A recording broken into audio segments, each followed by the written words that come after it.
No, I don't think it is sufficient deterrence. And I think we're in a situation where even if Biden means everything that he says and carries it through, Putin may not believe him based on history, based on the lack of an effective Western response after Russia went into Georgia in August of 2008, based on the lack of an effective response after Russia annexed Crimea and took effective control of two regions in the Donbass in 2014, after the withdrawal from Afghanistan last summer, which was a sign of weakness that both Moscow and Beijing noticed. No, I don't think that the deterrence has been effectively established. And I have to say, honestly, this withdrawal of all American diplomats, urging U.S. and foreign people to leave Ukraine, is another sign of weakness in Putin's eyes. I think, there's an old saying, right, that generals always fight the last war. You can say the same thing about diplomats. I think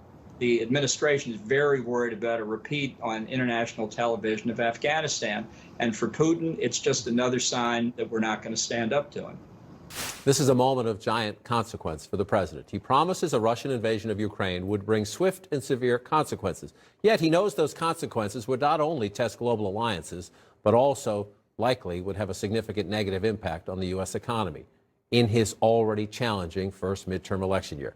You have to do, as President of the United States, you have to do what you think is the right thing at the moment, given the challenge. This president also has to know we're in mid-February, in a midterm election year, and the price of crude oil is going up, the price of gas is up, the consumer prices went up 7.5% in the last year. He's in a midterm election year where if you impose heavy sanctions on Vladimir Putin, it is likely to drive those energy prices up even further, and who knows what other geopolitical and economic fallout there would be. Comes with the job, I guess. It comes with the job, but it is, the consequences are as plain as day.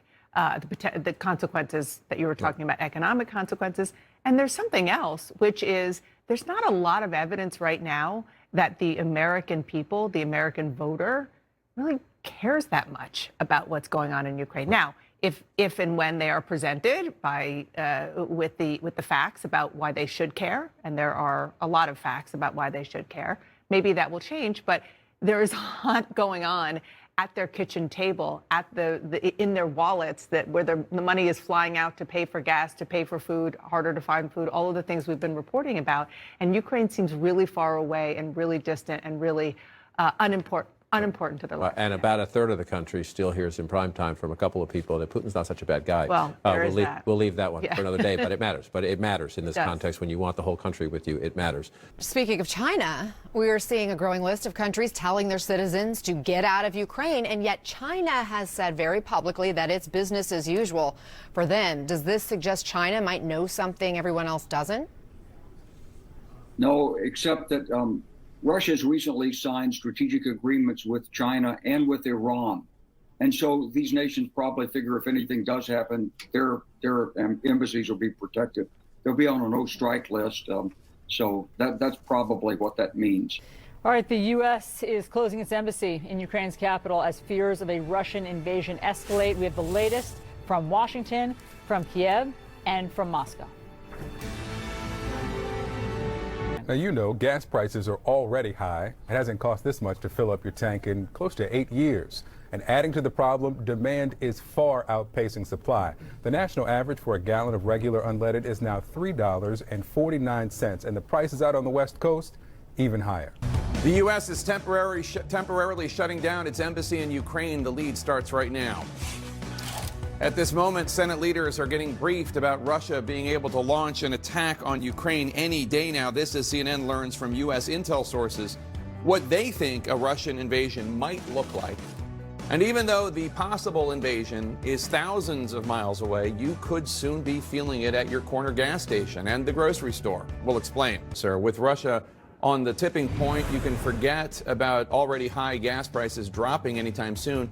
So what can we expect at the pump? A Russian invasion of Ukraine, while thousands of miles away from the United States, could have a real impact on the U.S. economy. One way that might happen, high gas prices becoming much higher. Right now, the U.S. is averaging $3.49 a gallon. That's up 18 cents a gallon since last month. Let's bring in CNN's Matt Egan. And Matt, we're already seeing the potential impact of this. Oil just hit its highest price since 2014. That's right, Jake. American consumers could be caught in the middle of this potential conflict. That's because Russia is an energy superpower. It's the #2 producer of oil in the world. It produces more oil than Iraq and Canada combined. And JP Morgan warned that any disruption to oil flows from Russia to the rest of the world could easily send oil prices to $120 a barrel. Remember, supply is already failing to keep up with demand. That's why we've seen oil prices rapidly approach $100 a barrel for the first time since 2014, already up 27% so far this year, and we're not even 2 months into this year.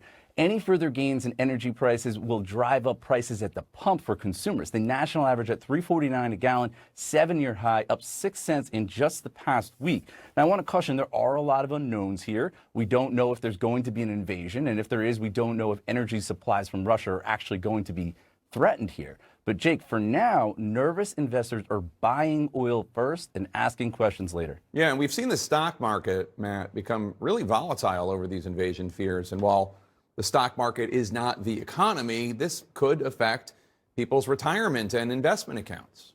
Yeah, Jake, that's right. Wall Street has already been rattled by this Russia-Ukraine situation. We've seen the stock market retreat for 3 days in a row. And I think the big concern here is, what does this potential conflict due to the biggest problem in the economy, and that's high inflation. You know, consumer prices rising at the fastest pace in nearly 40 years. The cost of living is going almost straight up. And in January, we saw record price gains for new cars and trucks, fresh fish and seafood, restaurant meals, appliances. Higher energy prices would only drive up the cost to ship goods and to transport it via the air even more. And so, Jake, it's hard to see how this potential war helps inflation. In fact, it could make it even worse. And the conflict on the Ukrainian border is adding a new strain. Russia is the world's second largest oil producer. If the crisis escalates, JP Morgan says oil prices could soar from $91 a barrel to $120. I'm going to work like the devil to bring gas prices down. It's a huge political problem for the Biden administration, which says it's now engaging with oil-producing countries to increase production, preparing to go after firms that manipulate prices, and considering dipping back into the Strategic Petroleum Reserve. In November, they announced the release of 50 million barrels from that supply. It resulted in very little more like negligible impact. One source of hope, new talks with Iran over a nuclear deal. If that gets done, Western companies could start buying more Iranian oil. But as of now, oil prices are expected to keep rising for months, adding fuel to inflation on everything from groceries to store goods, and driving price hikes at the pump. It's not just my car, it's every single aspect of my life is impacted by gas prices.